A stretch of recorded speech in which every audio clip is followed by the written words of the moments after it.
Hello, my name's Jonah Carter, and today I'll be talking about the 1916 Scripps-Booth Model C. So a little bit about general history. James Scripps-Booth was an automobile designer born in 1888. He dropped out of school in the 10th grade to pursue automobile mechanics. And from 1908 to 1913, he continued to expand on his education, specifically in working on automobiles. He received $25,000 from his father to help design the prototype for the by Autogo. And he ended up founding the Scripps-Booth Company, automobile manufacturing company, with his uncle and a friend, John Batterman. They formed the Scripps-Booth Cycle Car Company. They manufactured vehicles from 1914 to 1921 before being bought by General Motors, who continued the Scripps-Booth car until 1923. Booth himself left the company in 1916 due to conflicting design ideas. So, history of the Scripps-Booth Model C. This design was conceived as to be like a luxurious light car. The design was sort of designed by William Stout, formerly from Imp Cycle Car Company. In February of 1915, the first Model C was made, featuring a German silver radiator shell, a torpedo stern, a Houk wire wheels, push-button horn, and step-down frame design. The car was mostly assembled with parts supplied from outside sources, and this sort of created problems with the initial startup run. Production of the Model C ceased in 1916. And this specific vehicle was donated by Ledyard Fund and was donated by his estate November 24th, 1991. Okay. Almost left me with nothing to say. Although Mr. Fund also donated our the Renault, the blue Renault Vanderbilt Racer. Same guy, donated both of them. This is a car that around the museum we don't really think of too much. So we walk by this car a lot, not realizing how much history there is in this model car. There was a lot of advancements in this car that wouldn't show up for another 10 years or so. 1916, I had Dennis haul out the 1915 Model T right behind you there. I don't know if you want to swing the camera around and try to get that or not. No, he's not going to touch the camera. Too bad. All right, Dennis, it's a waste. So anyway, if you look at the 1916 Model T and you look at this 1916, you're going to see a lot of styling difference right off the bat. This is way ahead of its time. And that was James Scripps-Booth's gig. He wanted to be ahead of what was being built. He projected, he looked forward. I don't think he really cared whether things sold well or not, hence the price. You could buy this car for $700. That's about what the Model T would cost. Okay, and this car is, like Jonah said, a luxurious model. Just talk about the German nickel-plated radiator shell with a V radiator. These are not easy to do, especially at that time, and you don't see that on many other cars. Now, James Scripps-Booth, I'll just say James Booth, and Chevrolet, which Louis Chevrolet didn't have a whole lot to do with the design of his car. They basically bought his name. He was a famous racer, but the design engineers at Chevrolet and James Booth intertwined, and these cars first came out with Chevy 490 engines in them. And in fact, we have a 1919 Chevy 490 sitting over there, John Harris's 490. I'm gonna have to talk to the crew. But this one is done up real nice. Clean, very well restored car. But what we come out here and do, since this is the first time we're doing it this year, is not to give you an in-depth knowledge of the car, but to be able to interact with a visitor that's here with something intriguing that will spark a conversation. If the conversation gets deeper than that, you can always contact someone else. I want to do this over, I don't know. Here, oh. It's going to get noisier when he goes in the lobby.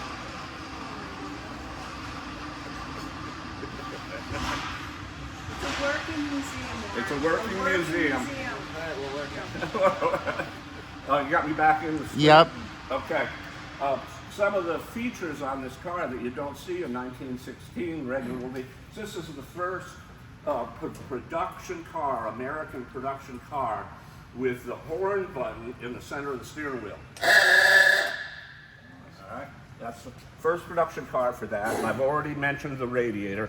Houk wire wheels were racing wire wheels. Houk Manufacturing Company made that was their thing. They made racing wheels. So this has racing wheels on it. Of course, the body is pretty racy itself. The doors, of which is only on the other side. I'll try to get it. Try not to poke my eye out on an airplane. The inside knob. And inside, you guys might not see this too well, but the seats are staggered, and then there's a jump seat that folds out so the passenger can sit on the jump seat, which is really handy because you're sitting right on the gas cap too. But here is a car that you can actually fill up the gas tank from inside the car without having to take the seat pad out like a Model T. Again, Model Ts sold about 2/3 of the cars in the United States. So this one was not a big seller. Like I said, James Booth, I don't think he really cared. He just wanted to make a good automobile. Where a Model T had 2 speeds forward, planetary transmission, not very strong, but they were cheap. This has a 3-speed transmission, regular clutch, gas pedal, brakes, 3-speed, H-pattern gear, way ahead of its time. You wouldn't see this stuff until the Model A came out in a production realm. What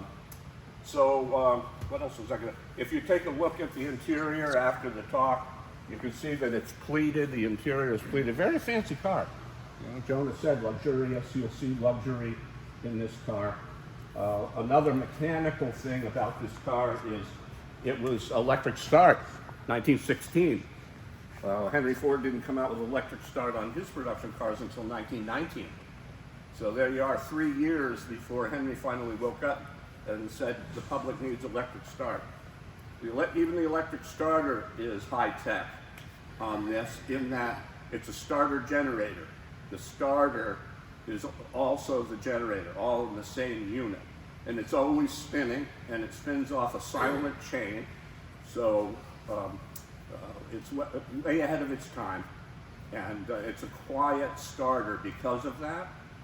It doesn't grind like even modern cars, and it starts. This one, just quiet.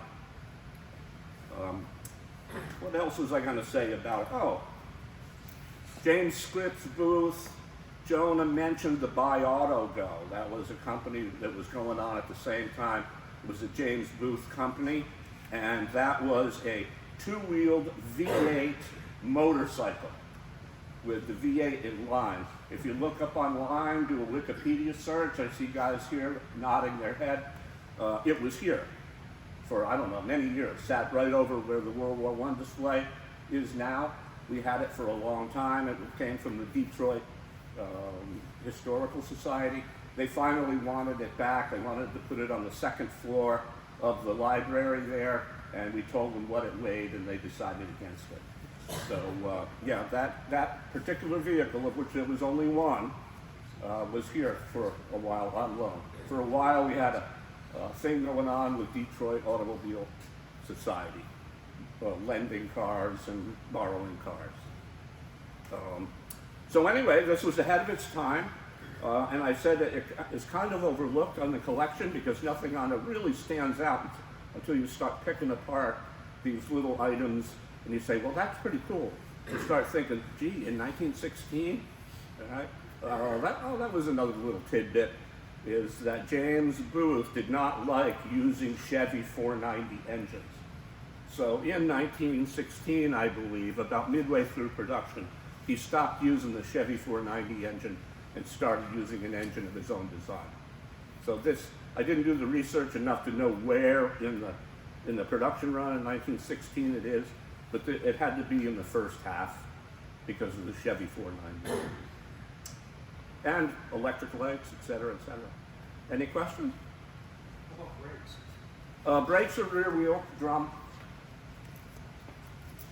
External contracting drums. Have to look at it to make sure. Cat?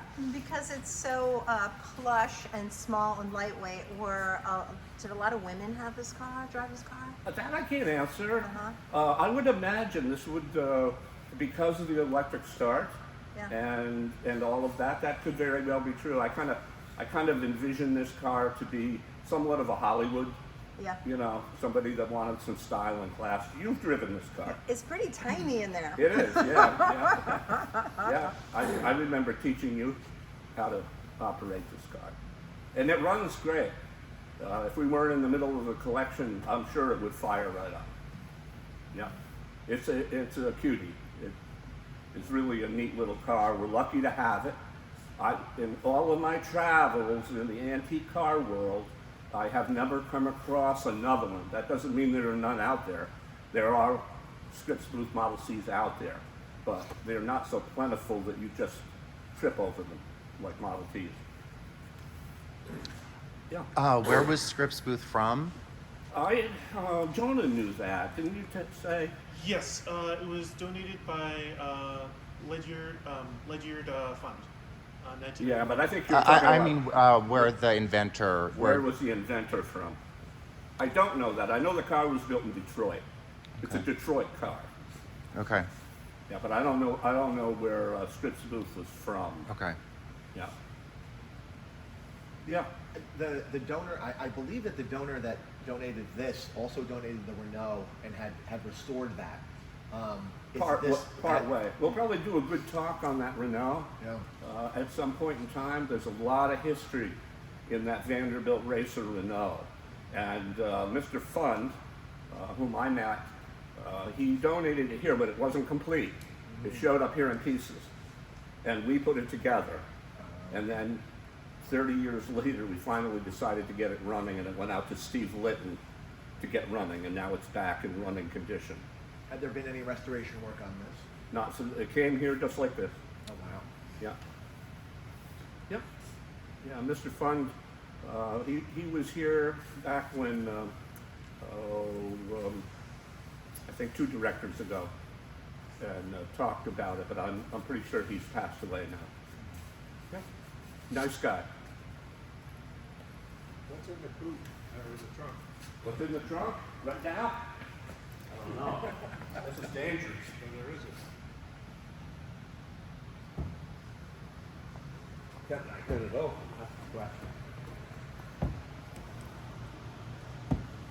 Might be locked. Locked from the inside. No. Oh, there we go. Top boot. When you fold the top down,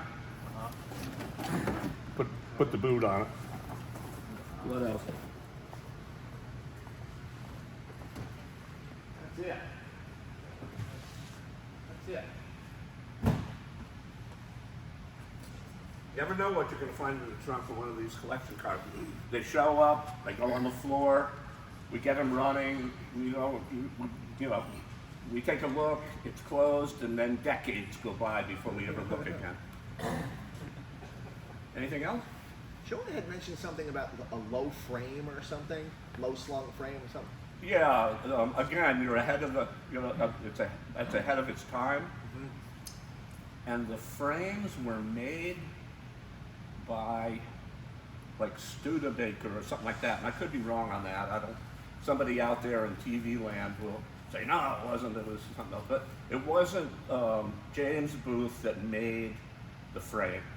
He used frames from and that happened a lot. Even the Model T, Henry Ford used frame maker. A.O. Smith, which you can go into Lowe's and buy an electric water heater right now, and it was built by A.O. Smith. That company is still in business, but they make water heaters. No more car frames. Of course, cars don't have frames now, so. You want a frame, buy a pickup. Anything else? Okay. Thanks, Warren. Thank you, Jonah.